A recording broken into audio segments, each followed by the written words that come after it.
All right, hockey fans, welcome to another edition of the Snapshots podcast, a developmental podcast to give you insight and information to improve your hockey journey for both you, your players, your kids, your surrounding coaches, and overall your organization. The topic this week we're going to talk about is the pressure problem in youth hockey.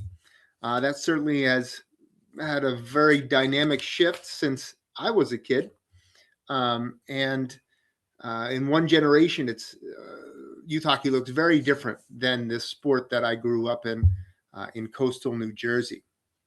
I'm going to paint a scenario. I'm going to paint a picture of the kids on my block. I lived on Wyckoff Avenue in Manasquan, New Jersey. It's about a block off Main Street, one block away from the dividing railroad tracks that come down in the middle of the town.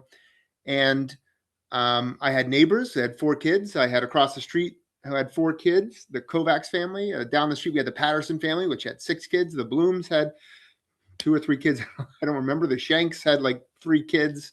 The Howards had 2 kids. You had the Salernos down the street. You had even further down the Van Sickles. And if we wanted to get a game going, that was just on our block. But if we wanted to have a game going, play street hockey, play wiffle ball, play manhunt at night, we could do that. We had kids ranging from, a 10-year gap that were some of the oldest grades in the school down to the youngest grades in the school. And we could have evenly matched teams and competitions each week, each night in the summer. And it seems like the summers were endless. And it developed kids who played varsity sports, kids who were some of the better athletes in the high school, and even some college athletes in that small little neighborhood. But why do kids now tend to burn out before they reach their potential? Okay, that's a very honest question.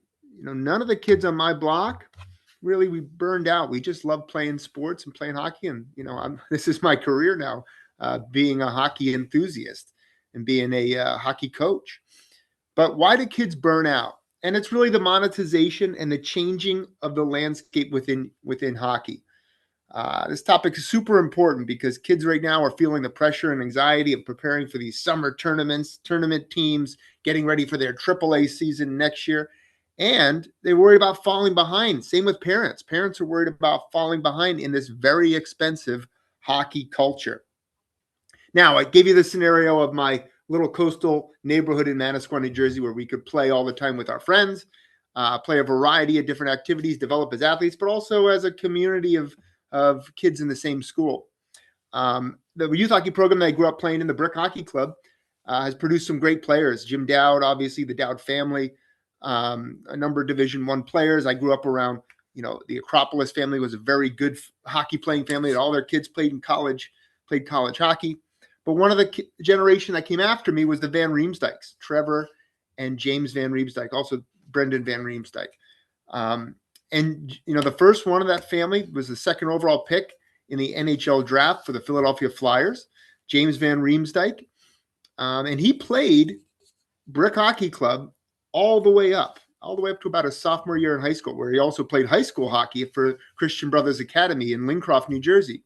And then he maxed out that opportunity and was chosen to play for the US NTDP, where he became a Division I athlete at UNH and then eventually an NHL player. But he always wanted to play with his friends. He always wanted to play with the kids he grew up with. He was in a good development model in which they were getting plenty of repetitions and good coaching. So there was never a real need to go play at another level or another program for James in particular, because he was in a good community with good people around him, good coaches, and he was playing with his friends. He was having fun playing the game. And that is really, really critical in today's day and age. You got to have fun. If your kid's ever going to develop into a hockey player, he can't hate the game. I know that sounds so basic and rudimentary, but that's reality. If your kid doesn't enjoy playing hockey anymore, it doesn't matter how many private lessons or tournaments they win. They're burning out. So you have to really consider that. It's one of the biggest things I'm seeing in youth hockey isn't a lack of talent. It's just pressure to play all the time, pressure to play in meaningful games, even in the summer when they're coming off the beach and then going right into a hockey tournament that weekend. How the game has changed. When I was a kid, And I know this is like dating myself and like saying, oh, back in my day. And I'm not trying to do that, but summer camps were way more popular than summer tournaments. There really wasn't a ton of summer tournaments that I could speak of or even was involved with. I remember one time I went to Canada with a group of guys from Bayonne, New Jersey, Pat Verney and a number of other kids. And we went to a summer tournament up in the Toronto area. I think it was in the Tobycoke. And we had a good experience, but that was like a one-off here and there. But we went to camps every summer and we went overnights with our friends, and they were low pressure situations, fun experiences, a chance to interact with some college coaches and really get a good hockey experience that was focused on development, fun, and a life memorable experience, the overnight with your friends. That doesn't really exist when it comes to tournament hockey. Tournament hockey, you usually go with your parents or maybe you're carpooling, but it's fun playing in the hotel, but it's a different beast entirely because you're focused on the wins and losses and the outcomes and advancing in that tournament. In my experience, the sweet spot of developing players is developing confidence, creativity, consistency, making sure their life habits are important in terms of how they feed themselves and how they recover, or they get plenty of sleep and have a good home environment. If they're playing multiple sports, this is so critical, parents. You got to play multiple sports.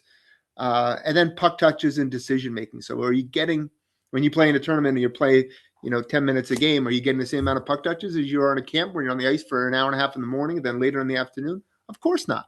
So think about those real things which develop players, but also can extract that pressure element so that players can develop in a fearless environment. That's critical. Now, I know parents, you're listening to this and you're like, yeah, but Tommy down the street, he's playing in this, that, X, Y, and Z.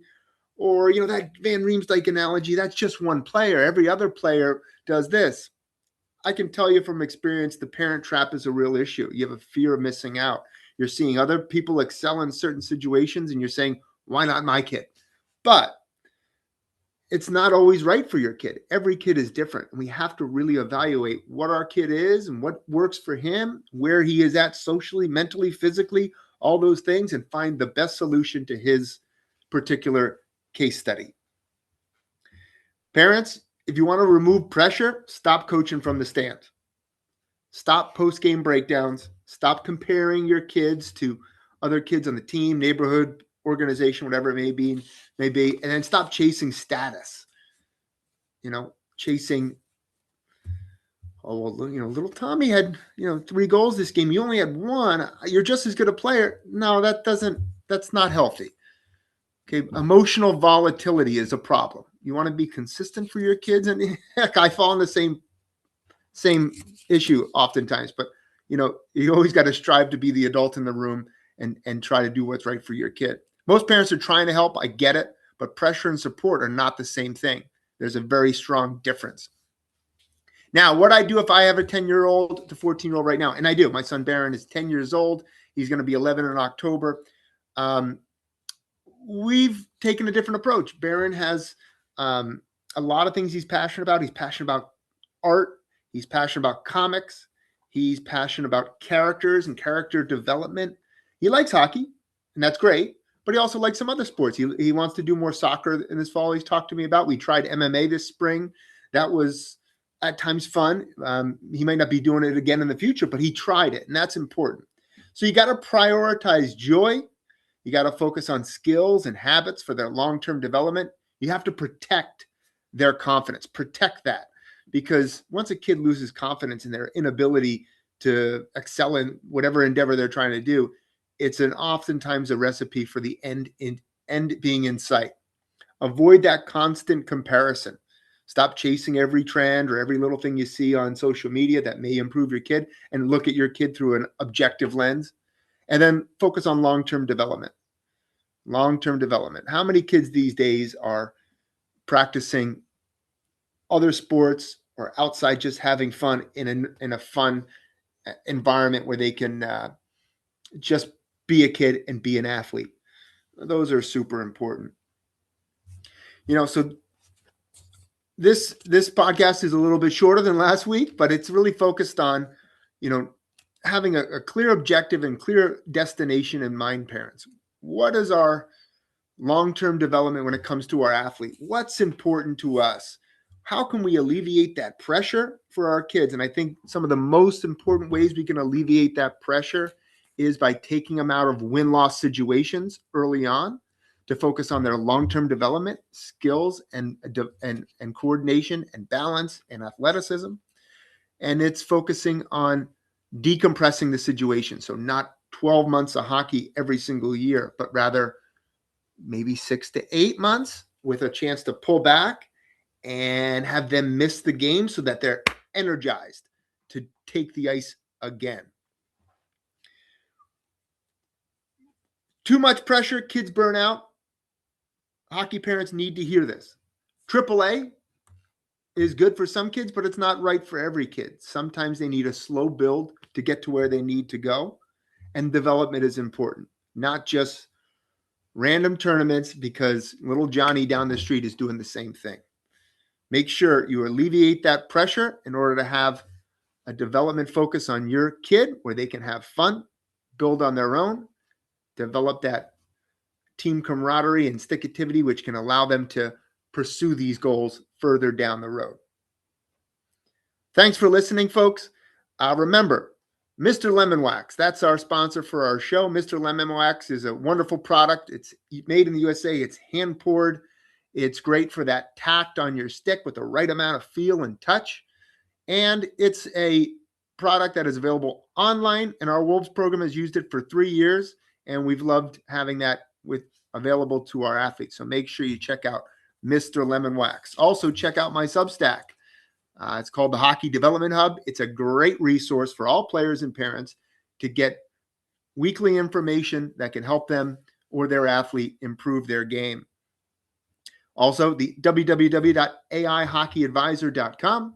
That's our new launching pad, our new platform for a wonderful resource for kids to get unbiased 24/7 information that can help them with their hockey journey. My company, scoringconcepts.com and New England Wolves. These are great places for your athlete to develop their game and play hockey in. So make sure you check those out. And once again, I can't thank you enough for tuning into the Snapshots, a hockey development podcast. This will be episode, I guess, 4 or 5, but we got it going every single week, and I'm excited about what the future holds. So keep tuning in, check out my platforms, and we'll see you at a rink down the road.